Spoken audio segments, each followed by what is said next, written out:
সুপ্রিয় দর্শক, আসসালামু আলাইকুম। মুক্তাস কুকিং ওয়ার্ল্ড থেকে সকলকে স্বাগতম জানাচ্ছি আমার আজকের এই ক্যারামেল পুডিংয়ের রেসিপিটি দেখার জন্য।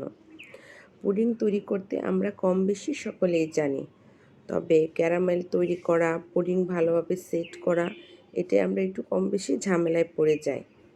তাই এ টু জেড টিপস নিয়ে আজকের আমার এই রেসিপিটি। এখানে আমি প্রথমে 1 লিটার দুধকে 1 কাপ করে নেব। এই কাপের সমান 1 কাপ করে নেব। আমি একটু টেস্ট বাড়ানোর জন্য পরিমাণ মতন লবণ দিয়ে দিচ্ছি। চুলার তাপটা মিডিয়ামে রেখে ঘন ঘন নাড়তে হবে, যেন দুধে সর না পড়ে।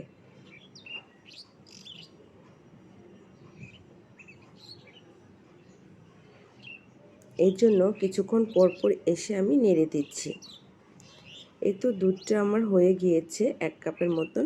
এটাকে আমি ঠান্ডা করতে একটু সরিয়ে রেখেছি। আর চুলায় বসিয়ে দিচ্ছি যে পাত্রে আমি পুডিংটা সেট করব, সে পাত্রে চিনি। এখানে আমি 1/4 কাপ চিনি দিয়েছি। অল্প পরিমাণ পানি দিয়ে ক্যারামেল তৈরি করব।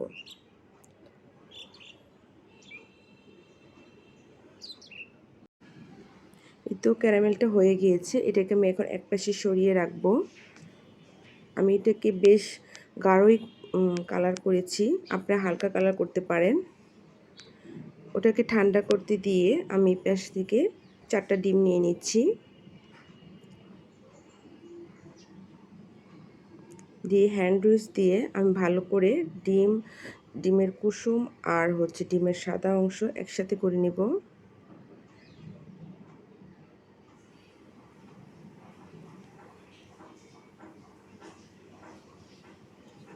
আর চিনি দিয়ে দিচ্ছি 1 কাপ।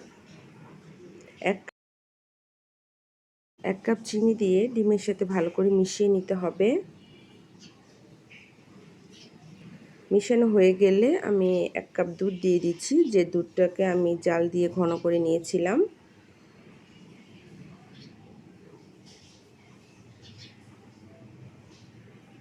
তারপরে দিয়ে দিচ্ছি ভ্যানিলা এসেন্স 1 চামচ, আর 1 টেবিল চামচের মতন দিয়ে দিচ্ছি কর্নফ্লাওয়ার। কর্নফ্লাওয়ার দেওয়ার কারণটা হচ্ছে অনেক সময় দেখা যায় পুডিংটা ভেঙে যায়। আপনার কর্নফ্লাওয়ার দিলে এটা ভাঙার যে ভয় থাকে সেটা থাকবে না। তারপরে এই তো আমার ক্যারামেলটা সুন্দরভাবে সেট হয়ে গিয়েছে। এখন ছাঁকনি দিয়ে আমি এগুলোকে ছেঁকে নেব।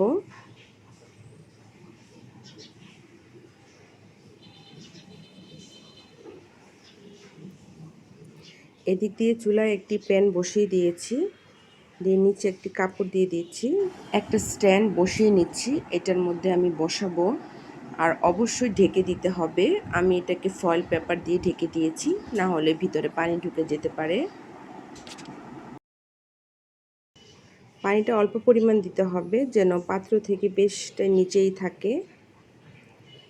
তারপর ঢাকনার মধ্যে যদি কোনো ছিদ্র থাকে সেটা বন্ধ করে দিতে হবে কাগজ বা লবঙ্গ দিয়ে। আমি এটা লবঙ্গ দিয়ে বন্ধ করে দিচ্ছি।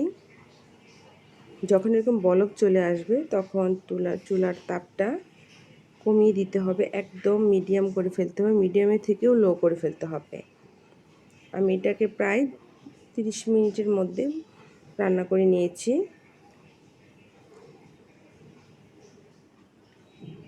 আপনাদেরকে দেখিয়ে দিচ্ছি ভিতরে কোনো এখনও কাঁচা আছে কিনা। না, পারফেক্টভাবে সেট হয়ে গিয়েছে। এটাকে আমি কিছুক্ষণ এখানে বসিয়ে রেখে তারপরে ফ্রিজে 1 ঘন্টার মতন রেখেছিলাম।